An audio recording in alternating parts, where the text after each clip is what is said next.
The Big Mountain wraps up our College Football 2030 series as we look at what every conference is going to look at by the end of this decade.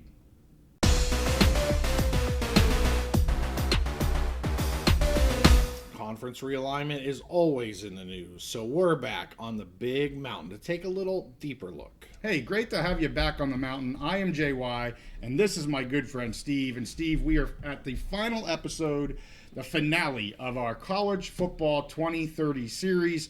If anyone's interested in our previous episodes, you can check them out on our channel. We talked about the NCAA and where it's going to be where we think it's going to be in 2030. Yep. The college football playoffs. We talked about the Power 2. Now we want to talk about all the other conferences, but I think in order to do that, we should probably revisit the Power 2 real quickly. We did a deeper dive, obviously, in a standalone episode at episode 4. Episode 5 is going to be everybody else, but let's take a step back, just remind everybody where we're at with the Power 2, and then we'll move on from there. Yeah, I've really enjoyed doing this College Football 2030 project this year. Like you mentioned, we had a bunch of different episodes, and again, the point of this is not to maybe look at what the latest developments are, because it's a roller coaster saga when you're looking at conference realignment. It's more to take a step back, look at the broad picture and of where we see college football at the end of the decade and kind of how we think we get there. Yep. So like you said, let's recap. So our last one, we talked about where we thought the Big Ten and the SEC would be in 2030. Yep. So I think we're going to have those up here on the screen, and I'm going to I'll start with the Big Ten. Okay. I see the current 18 as they stand now, or as we begin conference play this coming year. And then I had the additions when we did this episode of Clemson and Florida State as my two 19 and 20. Right. I really think, eventually the Big Ten could get past 20, but I think just for this decade, that's where it's going to end up. Florida State, no-brainer, slam dunk. We see them. They're the farthest along in their lawsuits. They're trying to leave. Yeah. Every indication I have is that they basically already have a spot in the Big Ten. It's going to be a done deal. It's just when they get out and how much is it going to cost them. And then for that 20th team, there's a lot of different options, and none of them make as much sense as Florida State. They all have pros and cons or whatever. I went with Clemson. I think they're a good tag-along partner. They're also, in that process of pulling out of the ACC. That's probably also a foregone conclusion, just when and how much. Mm-hmm. They're not on that. Neither of these schools are AAU members. Florida State, I think, is very close.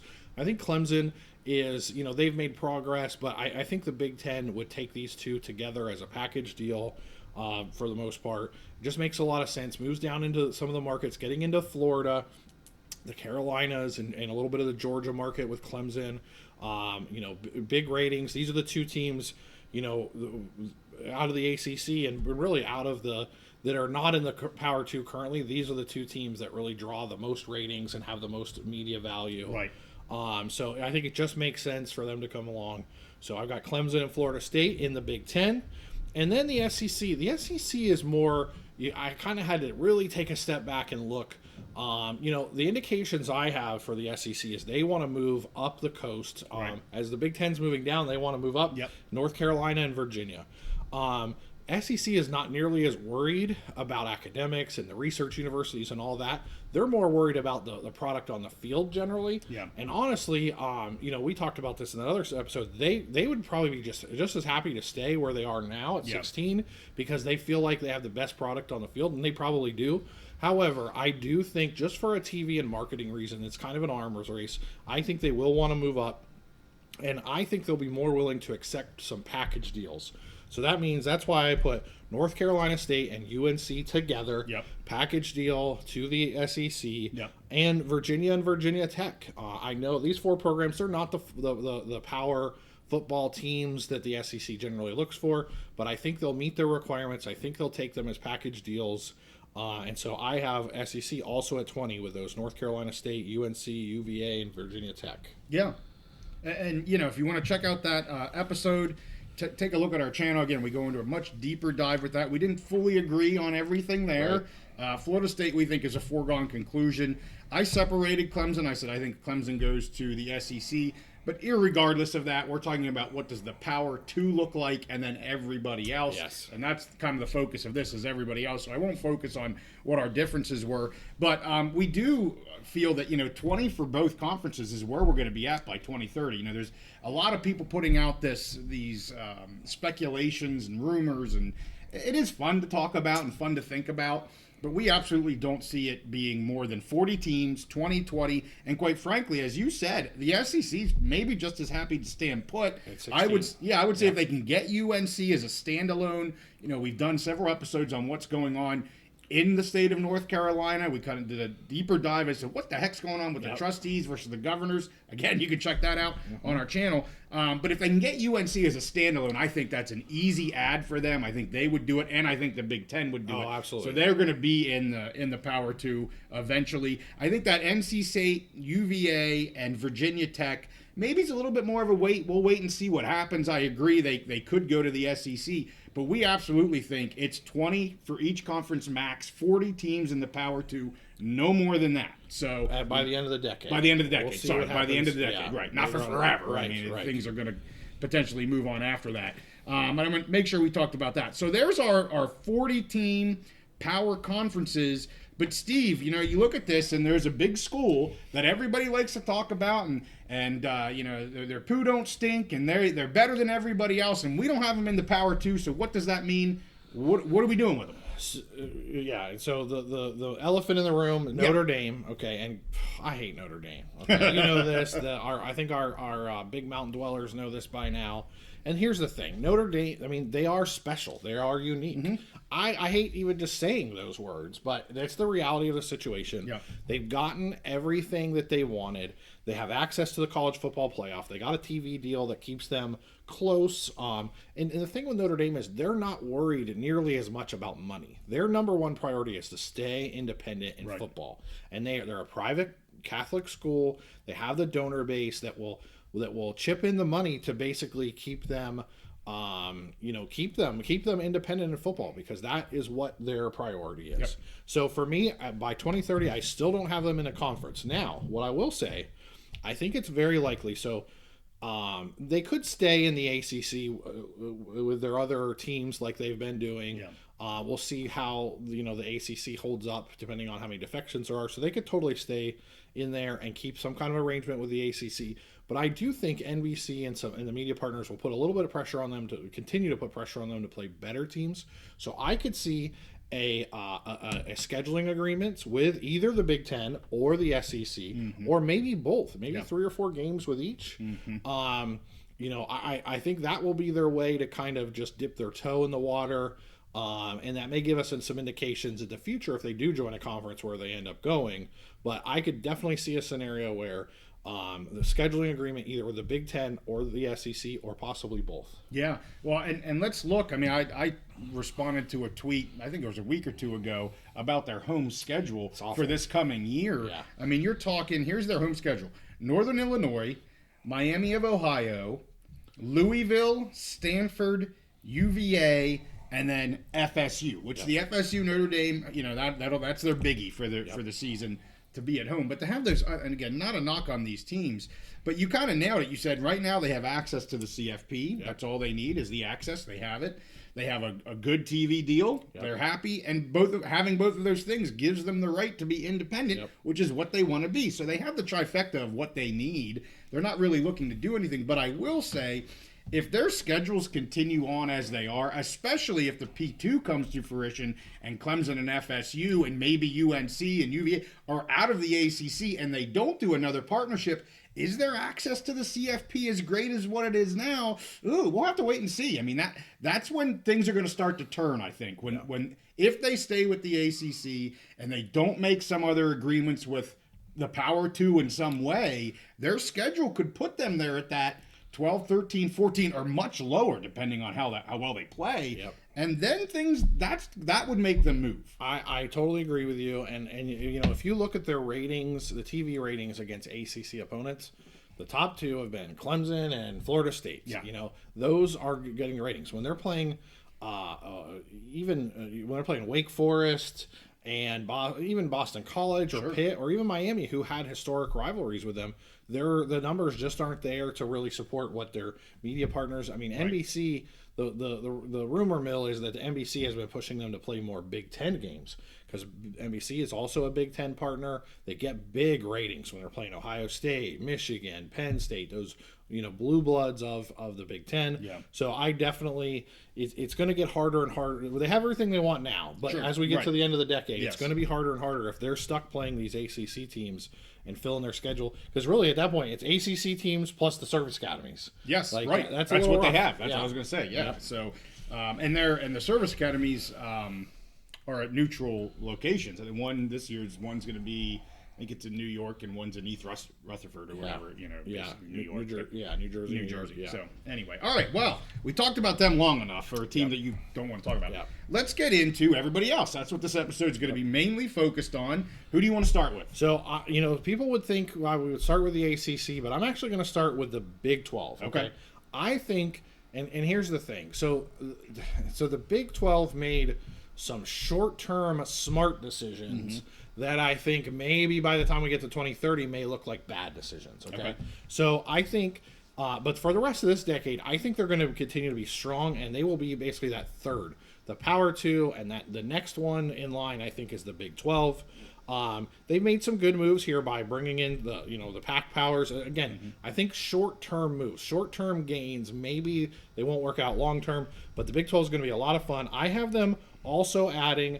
I think the ACC, and this is where I think maybe you and I differ a little bit. I think the ACC is in some serious jeopardy. I don't think it will totally collapse, but I think they're going to get picked off a little bit one by one. So we talked about the Power 2 picking off some ACC powers. I think there's a chance once some of those powers go to the Power 2, I think the Big 12 could pick off a couple of ACC teams. I don't think they're going to absorb the whole ACC. And the two that I have in mind are Pitt and Miami. Okay. Pitt has natural rivalries with West Virginia for sure.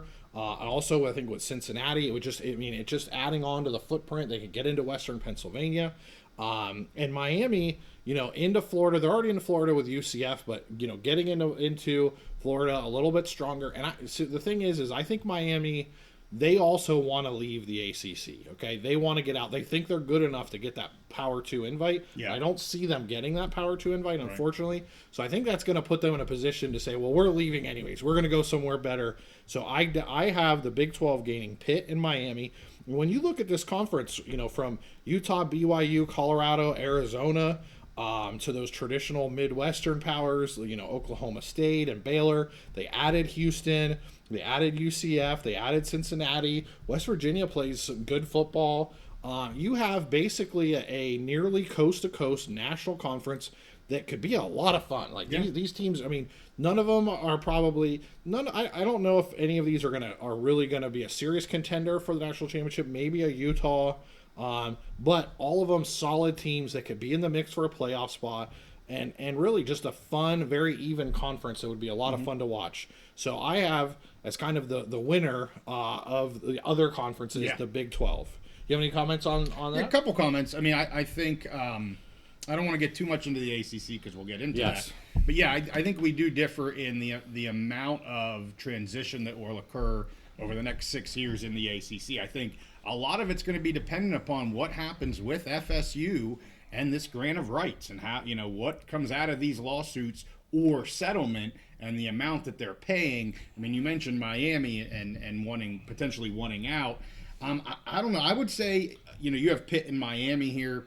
I would give the leg up on Miami, probably both wanting out and getting the invite. I'm not so sure about Pitt, and if even Pitt would want to spend the money to do that. So I get what you're saying. I'm not going to disagree with what you have here. I think your rationale for those two schools, if there's two to leave, those two make absolutely the most sense.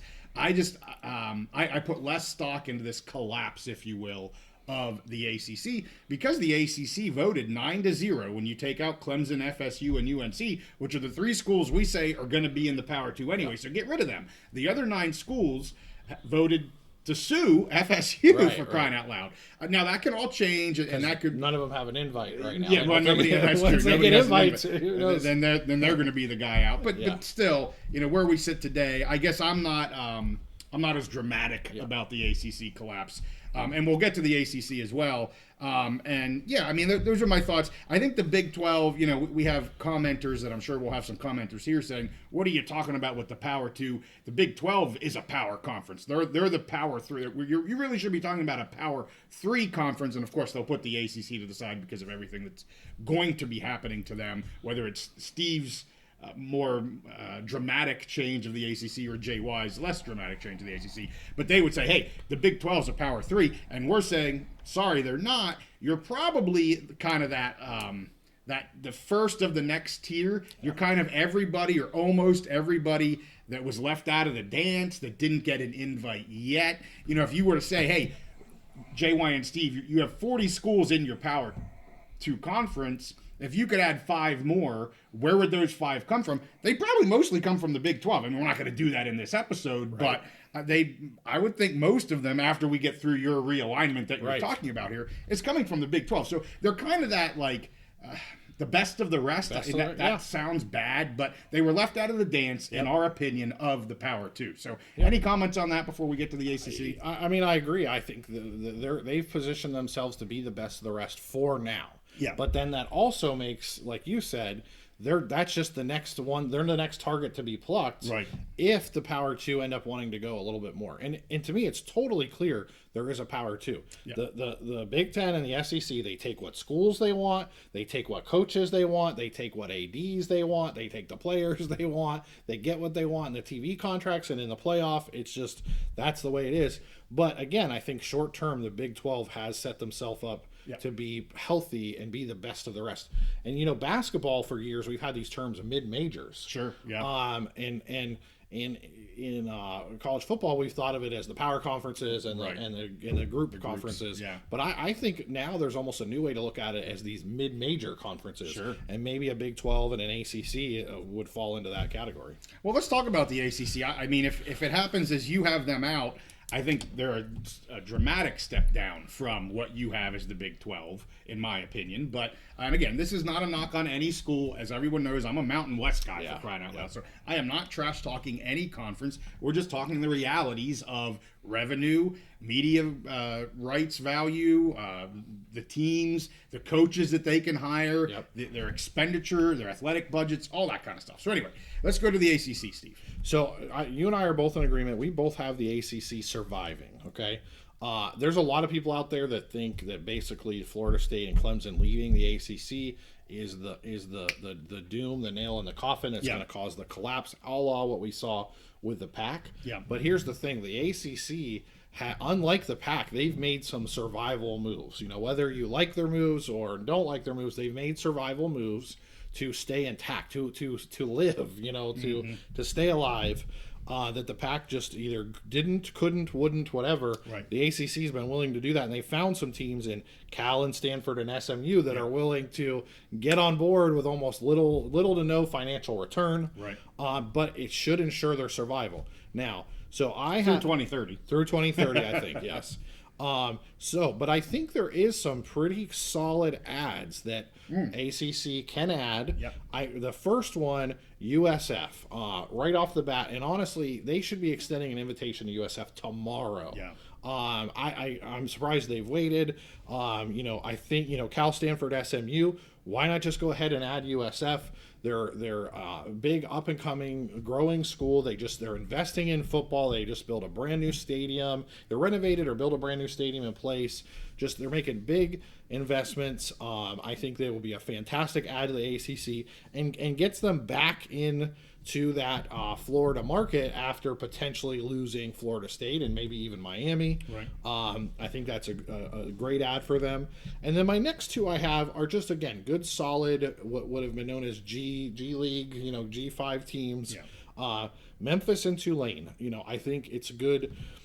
Again, adding on to the footprint, getting into Tennessee and I think is it Louisiana.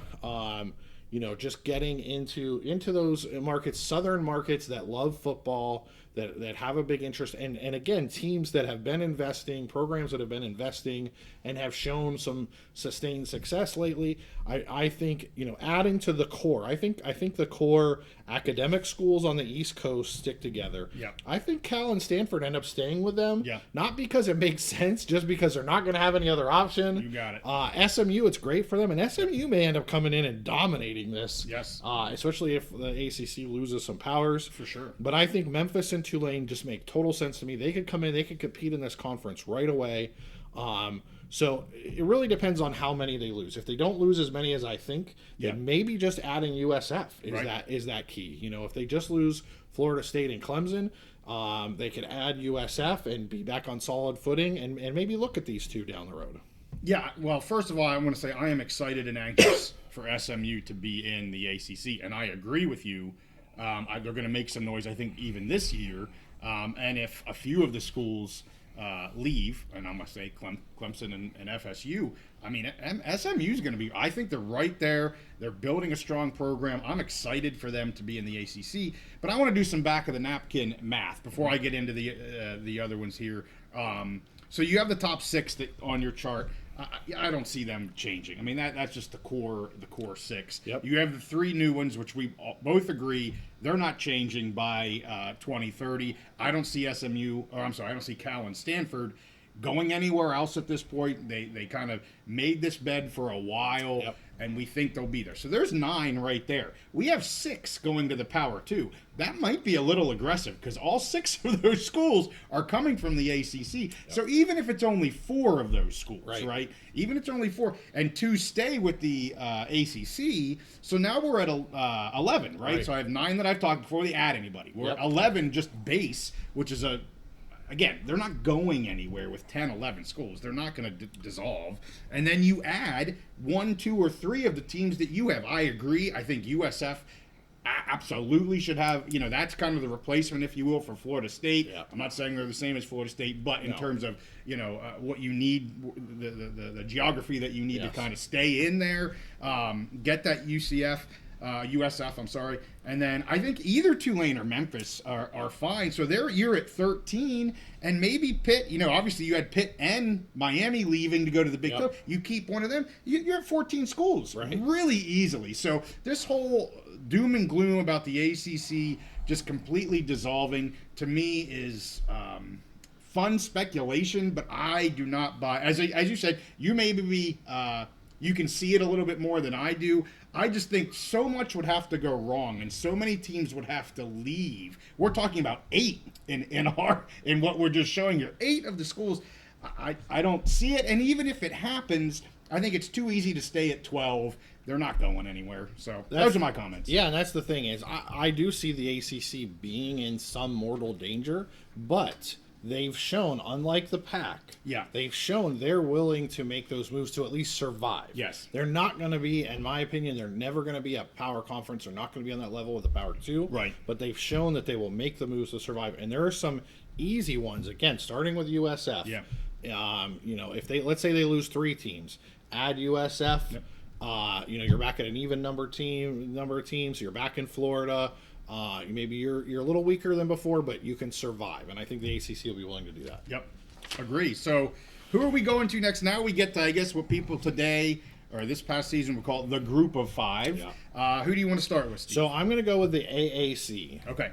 The AAC, they've kind of been a little bit of a revolving door lately. They've had some programs moving up. They've been bringing up programs. I see them staying pretty solid with what they have throughout the rest of the decade. But I do have them adding one more team. I think they're coming over from Conference USA, and that's Louisiana Tech. Let's see, 1, 2, 3, 4, 5, 6, 7, 8, 9, 10, 11, 12. That would put them at 12 teams. I think 12 is definitely where you want to be. Right. They know who they are. They've done a good job. They've been getting picked over, and they've been a little of a revolving door, but they've done a good job of, instead of just crying or dissolving or whatever, they've just continued to be kind of that escalator, moving other teams up into the pond. So I have, again, with Army Navy being together, we talked about There's another team we're going to talk about maybe a little bit later as a dark horse candidate if things were to change out west of maybe coming to the AAC. But the one team that makes sense, a lot of sense for me, is adding Louisiana Tech. I think it's just great for their footprint. I think they have a pretty good product. Again, they're not on that level with the Power 2 or maybe not even on ACC Big 12 level, but if you look at the traditional G5 conferences, they have a lot to offer to be a kind of a somewhat national conference. Oh, yeah. A lot of good, fun football. And I think I see Louisiana Tech as being their next piece. Okay. Yeah, I don't. So you were mentioning ins and out. I think that's the next conference more so than the AAC. Yeah, that's true. Yeah. The Conference USA is really turning people Yes. over. We'll give it away who maybe we're going to talk about next, Conference USA. They've stolen a few from Conference USA. Yeah, they have. But this is a solid. I mean, people have heard me say, I find as of today the AAC and the Mountain West being the top two group of five. The Sun Belt's right there, but I think the AAC and Mountain West have the advantage there. And they've got some solid schools, especially when you have Army, Navy. I mean, that's huge to have those two service academies. But North Texas has really come on more recently, making more of a national name for themselves. Obviously, we know what Tulsa has been doing. I'm big on UTSA. Yeah. I think they're going to have a really strong year going into this next year as well. I think they're building something. So I'm a fan of the AAC. And yeah, Louisiana Tech, it kind of meets everything that they'd be looking for there. You want to get to 12, have that nice even dozen number. So yeah, I don't have an issue there. But let's talk about Conference USA next. Again, another conference that you're going to say wants to stay at 12. So how are they going to do that? Well, there's this old phrase. I was in the military 22 years, and we learned this phrase. Hopefully, I think our mountain dwellers can handle this one. Okay. Shit rolls downhill. Okay. And for a while now, Conference USA has been at the bottom. They've gotten the bull crap rolling downhill at them. Mm-hmm. But again, they've been willing to continue to make moves, to survive. Yep. So I believe it's already been announced, or it's an open secret already been announced. We have Delaware and Missouri State coming in there. I don't know exactly yet when they're going to start, but we have those two coming in. And then I have them adding UConn, okay? Yep. UConn is kind of an enigma. I believe they were in the Big East as of 10 years ago, which was a power conference. One point it looked like they might get rid of football altogether. And a lot of their value, a lot of UConn's value is really in their basketball. So they're an independent right now. And with UMass joining a conference, we're going to talk about that later. I see a spot for UConn to join Conference USA. I think they're going to join some kind of conference. Mm-hmm. It's just too hard to stay independent now, unless you're Notre Dame. Right. It's too hard to stay independent, and I think it just makes a lot of sense going in Conference USA. Good spot for them. And again, this is just Conference USA aiming to survive, to stay alive. Well, and Jacksonville State, just, someone new, made some noise. Yep. And then we have Kennesaw State, which is relatively new. Liberty always seems to get the national attention because they seem to breeze through the rest of the field here. And they probably still will. I think they probably still will. I have some issue with that due to strength of schedule, but it is what it is. And Kennesaw State, if I remember, that's the newest of the FBS schools. Yeah. So I mean, it makes sense. Like you said, they do what they need to do in order to survive, and we think that they're going to continue to just surviving. That's what they do. Yep. So, all right, where are we going to next, Steve? Okay, so moving to the next. Everybody loves Maction. Okay, that's our favorite part of the college football season. Yeah. And this is a conference. They've stayed together. They know who they are. They're not afraid to be. They're mostly a regional. That kind of mid-major conference. Yeah. They know what they got to do to get on ESPN and get on TV. No real superpower in this conference, but everybody's just kind of going along, doing their part. A fun conference to watch. Probably, I don't see one of the CFP teams coming out of here anytime soon. The one G5 spot that they get. But just again, a lot of teams that are just fun to watch. Wednesday night, Thursday night action. They are adding UMass. That has been announced. That was a little bit of a surprise to me. UMass is a little bit out of that footprint. Right. So gets them up into the Northeast a little bit. I mean, they do have Buffalo, but moving up into that Northeast a little bit. So I think that's really interesting. to see how that goes, how UMass plays out.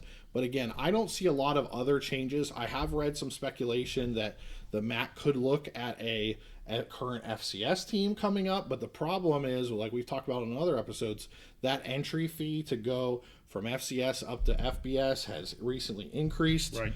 I think something like 1 million to 4 million or something. I think it was like 5,000 to 5 million. Yeah, something crazy. Yeah. I mean, it just went up exponentially. It's crazy. Yes. In terms of the percentage of change, right? 1,000% or something. Yes. Yeah. So I mean, just a huge amount, kind of a barrier to going up. So for me, I really see a slowdown coming on those FCS teams moving up. There might be a few more that have not been announced.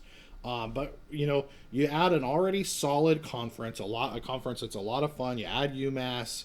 I see them staying. Miami of Ohio, Bowling Green, Buffalo, Akron, Kent State, Toledo, Northern Illinois, Eastern and Western Michigan, Ball State, and Central Michigan. Like those teams just sound like MAC teams. All these directional Midwestern schools.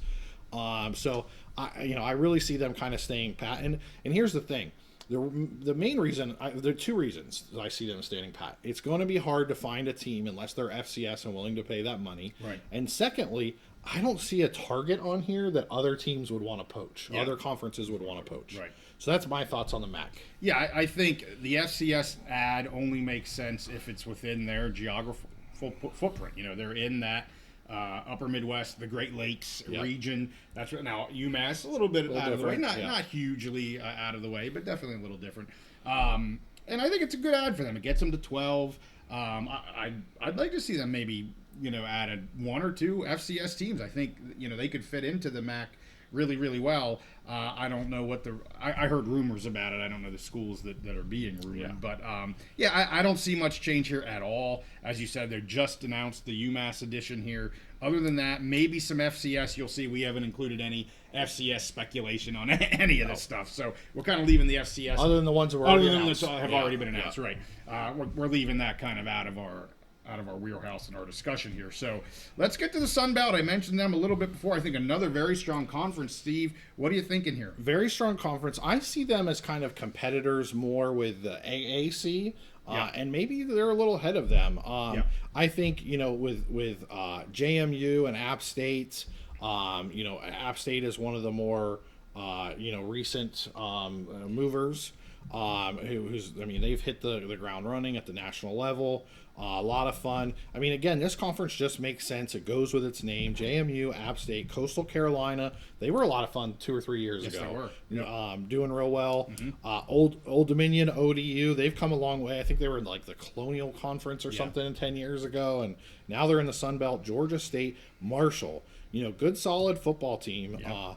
Georgia Southern, Troy. Troy is one of those that I thought as a potential target for the ACC or a larger conference. So I have them staying in the Sun Belt for now, but I could see them, if there was a target out of the Sun Belt, I think Troy over the next 7 years. Now, when we get past over the next 6 or 7 years, but now we get a decade or more in the future, some of these other growing schools, an Appy State, who knows, even a JMU, like. You could see them as targets, but between now and the end of this decade, I see them standing pat. They've added Texas State, South Alabama, Arkansas State, Louisiana Monroe, and Southern Miss. It fits the geographic footprint. They cover a lot of states that have a lot of football talent and a lot of fans who are interested in football. Yeah. So. There's a lot of strength there. There's value for a media contract. Again, obviously not a Power 2 value or anything, but a good solid media contract due to the geography where they are at, some of the programs they have. And I see them standing pat. With the one thing is, I think Troy could be an interesting target maybe for a larger conference. Okay. And I would say I think Texas State maybe could be an interesting target. We did some speculation a month or two ago about the Mountain West. I had some fun with it. There was no data. It wasn't data driven or anything that we heard behind the scenes. But I think Texas State could be a school, and you said Appy State. I think if they continue to do what they're doing and grow and get that national recognition, potentially there. And you always got to love the Raging Cajuns. Oh yeah, I mean it's just a great name anyway. Yep. I don't think they were going anywhere, but I have to mention the Raging Cajuns. So, someday as we continue this show, if we do a Project 2040, yeah, I'm really interested in the two schools that really I think are interesting, JMU and Appy State. Yeah. I just think they've kind of burst onto the scene. They have a lot of potential for upward growth. Yeah. They're in states, those Atlantic coast states. They're, obviously over in the mountain woods section of those states, but they're in those states where maybe you could see a larger conference wanting to come and poach them. But anyways, this is just a good, fun conference. But I think we'll mostly stay intact. But like we mentioned, I have my eye on a couple targets. Yeah. You mentioned a couple targets. Yeah.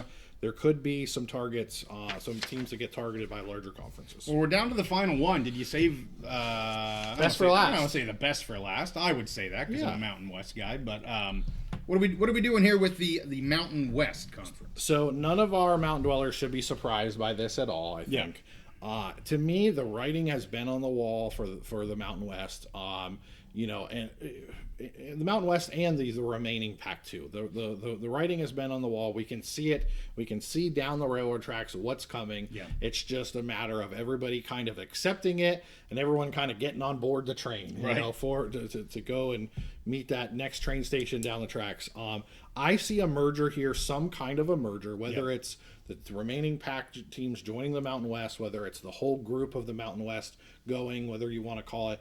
There's always this battle over the verbiage, okay? And I think it's a way of fans wanting to have some power or control or whatever when you call it a merger or a reverse merger, or they'll say, well, this group will never join that group, and they'll have to join us, and blah, blah, blah. Relegation. Yeah. We're not going to be relegated. We're poaching. Yeah. I really see a lot of those words are because some people, they don't want to give up. Like, they want to win. We're sports fans. We want to win. Yeah. But I think everybody is going to win because in the Mountain West and the remaining Pac, because I think it just makes sense for them to join together. We're going to see year one of this scheduling agreement.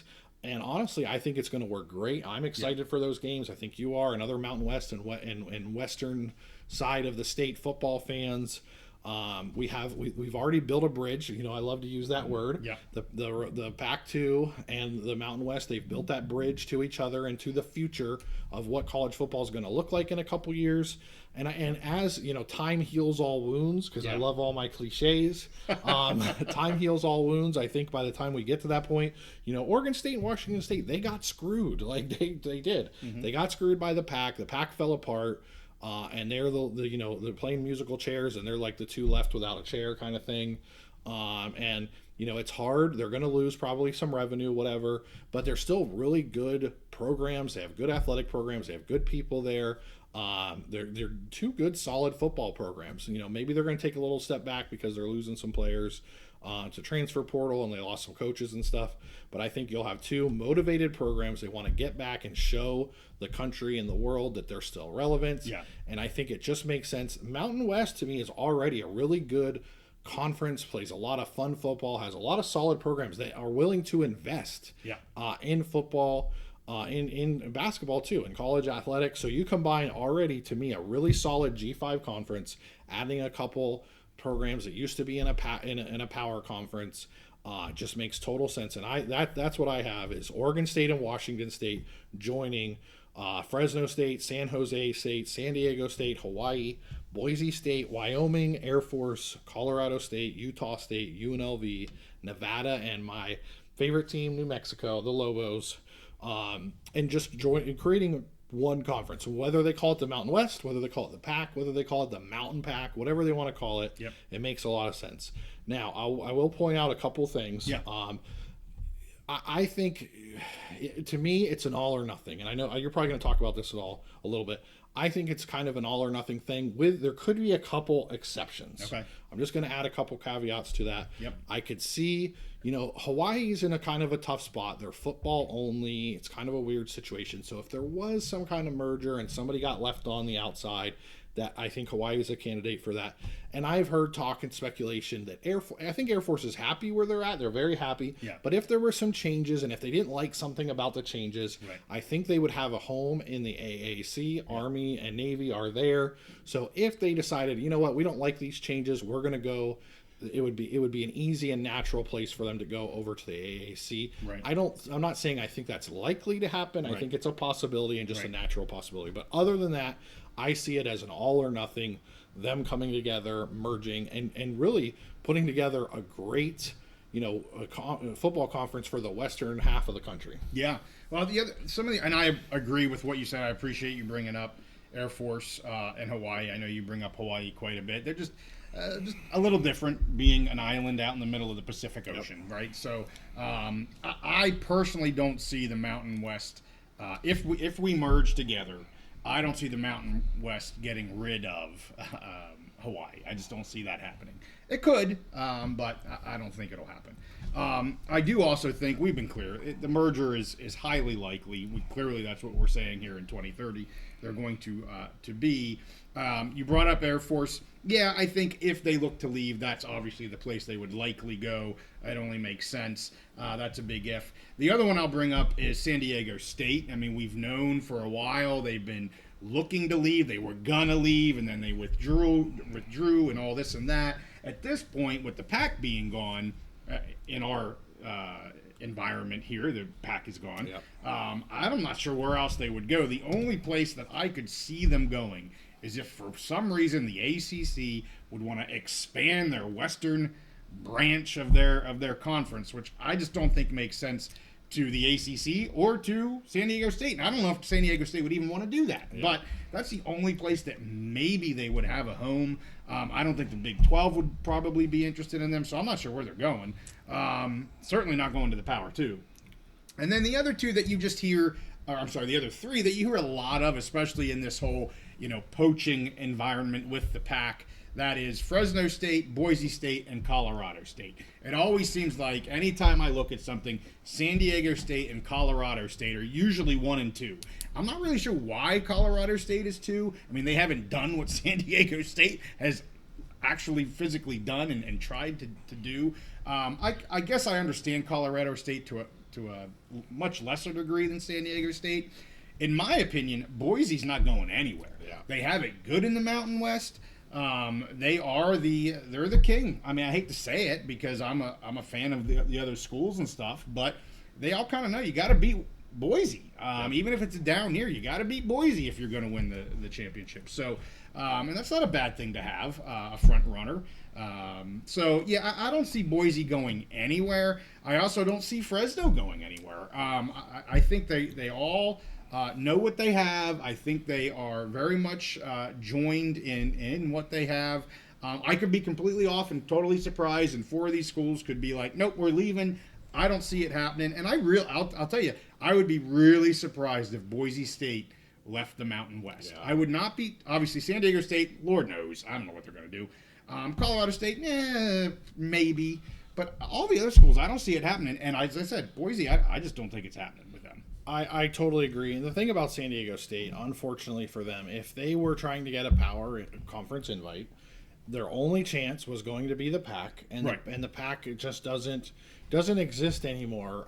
Really, I mean, definitely not as a power conference. Right. And I agree with you. I don't see enough to just take 3, 4, 5 teams from the Mountain West and being able to rebuild a full conference in the PAC. I really see it as an all or nothing with a couple caveats. Sure. And for me, I think increasingly how things have happened. I always look at the precedents of like states, politics, laws, court cases.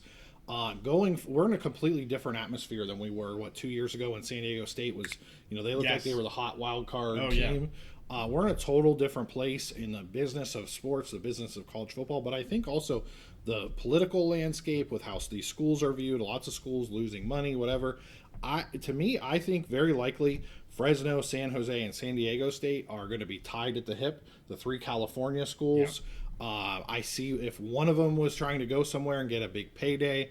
What we saw with Cal.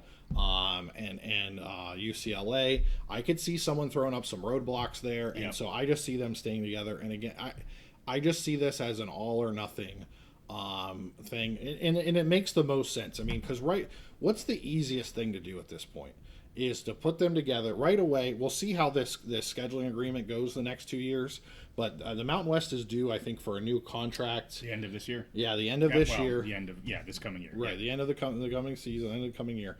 The remaining P2, they basically have kind of a 2-year TV media deal. Definitely 1 year, but I think it could be 2 years. Yeah. Extended 2 years. So everything is aligned. What's the easiest thing to do? Combine them, work on getting a TV deal together. It just seems like, to me, everything just makes sense and it's aligned. And I still say the decision makers. I know I go back to this, the presidents of the universities, the decision makers, maybe some of the ADs, the conference commissioner, they have left, to me, they're going to do their due diligence looking at some other things, but everything that they have said and all the moves they have telegraphed to me are showing that they're kind of on parallel tracks, and that they may, that they're on a track to basically stick together going forward. And we also heard, not to get too far down the PAC rebuild, if you will, but we know Pat Chun is gone. Mm-hmm. We know Schultz is retiring. Yep. And they were they were really at the front of the spear here. Yes, Oregon State was involved, but Schultz being the former president, or I guess the president of the PAC, and then you bring in, you kick good old Georgie K to the side, and you bring in Gould. And Gould, at their press conference, we did an episode on it. She's very focused on this 2-year. Yep. We've been calling it a transition period. Yep. There has been nothing that's been do people ask her questions about a rebuild? Yes. And has she said, well, that $65 million is set aside for the future potential rebuild? Yeah. But you haven't heard them say anything about them having a plan to rebuild. We've hired people to look at and even start down the process of a rebuild. Your decision makers and leaders are all either gone or leaving. Right. And who's going to lead this charge? Because right now, Teresa's not doing it. She hasn't said it. Well, I should say, publicly, she hasn't said she's doing it. And I would think if they were going to really go hardcore on this, A, we'd hear a little bit more about it, and B, they would already be starting this, working the back channels in some degree. The amount of time and effort that somebody, the PAC or one of these schools, would have to put into a massive what if, I think people kind of forget all of that. It's just like, it's going to happen because the people want the PAC name. And I'm going too far down a whole nother episode. I don't think you are. And I think there's a good, what you're saying there brings up a good distinction. So there's kind of this, there's kind of a focus by certain fans on a rebuild where they're picking and choosing. Yes, right. Onesie twosies here and there, a few from the Mountain West, a few from here, and a few from there. That would take massive work. There would be leaks. There would be all kinds of things going on. Yep. When, again, the simplest solution is is usually the likeliest solution. And they can. The thing is you can keep the PAC. So let's say the Mountain West and the PAC decide to merge. Right. They can get lawyers in the room, whatever, and figure out with the current contracts they have and different things. We're going to merge. What's the best name to use? What's going to get us the most value? Yeah. What's the best timing? Because there's a lot of people that are focused on, well, if they don't do it they have to do it by 2 years. If they're going to lose this money or whatever, they can figure those things out and figure out the best way to merge these conferences. Whether they create one new entity or you fold one into the other doesn't really matter so much. As far as from a fan perspective, now the lawyers are going to want to work it out so that the money is going to work out. But the easiest solution is not to get 3 teams here, 3 teams there, 3 teams here. The easiest solution is just to combine. We'll take the Mountain West, we'll take the remaining 2 in the PAC, we'll combine them, let the lawyers figure out what the best way, to fold those things together. In my job right now, I'm dealing with a major corporate restructuring of 2 major health systems. Okay. Yeah. Both of them have big popular names and brands. Well, you know what? They're merging together. They're going to keep both of the names and use them. And there you go. And so lawyers get paid to do this stuff in the corporate world all the time, and they can figure something out with the Mountain West and the Big Ten. And fans need to stop in my opinion, fans should stop just hyper focusing on those words, those verbiages, the merger, the reverse merger, the rebuild, this or that. Just look at what's the likely solutions, what are the easiest ways to do this, and keep everybody playing football, keep everybody on TV, keep everybody competitive, because the Mountain West is already a very competitive conference who I think they have a very good chance of competing for that 12th playoff spot. Yeah. You add an Oregon State and a Washington State to that, however you want to call it, it's going to make that conference even better, and it's going to put them the rest of the conferences, it puts them in a great spot to challenge them and be in that stratosphere. For sure.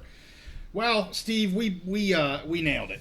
End of the 5 episode series, College Football 2030.